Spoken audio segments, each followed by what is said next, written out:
বিশ্বে যা কিছু মহান সৃষ্টি চিরকল্যাণকর, অর্ধেক তার করিয়াছে নারী, অর্ধেক তার নর। কবি বলে গেছেন অনেক আগে নারীদের গুরুত্বের কথা, বলেছেন তিনাদের অধিকারের কথা। কিন্তু দেখা যায় পুরুষ শাসিত সমাজে নারীদের নিজস্বতা নিয়ে আসে অনেক বাধা বিপত্তি। অনেক সময় নারীদের পিছিয়ে পড়তে হয়, ভেঙে ফেলতে হয় তিনার স্বপ্নকে।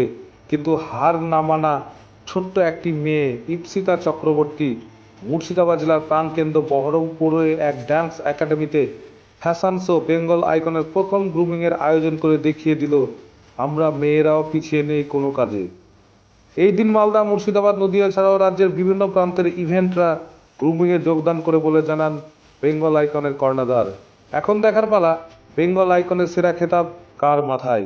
মুর্শিদাবাদ থেকে আবিদ হোসেন মন্ডলের report, TV ATM Bangla, Kolkata. 15 April আমাদের প্রোগ্রাম আছে বহরমপুর রবীন্দ্র সদনে। তো পার্টিসিপেট তো দেখতেই পাচ্ছেন। এখন অবধি যারা রেজিস্ট্রেশন করোনি তারা রেজিস্ট্রেশন করো। সবাই মিলে একসাথে কাজ করে খুব ভালো লাগবে। শুধু কি মুর্শিদাবাদের পার্টিসিপেট আছে না কোনো আদার্স? না, মুর্শিদাবাদের নেই, গোটা ওয়েস্ট বেঙ্গল থেকে আছে, মালদার আছে, কিছু অনেক অনেক জায়গা থেকে এসেছে আর কি।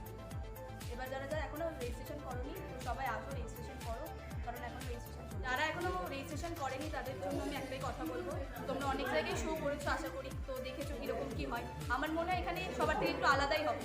তো এটাই বলবো যে আপনারা আসুন, দেখুন কি হয় না হয়। তো সবাই একসাথে থাকলে বুঝতে পারবো আর খুব ভালো লাগবে একসাথে কাজ করতে।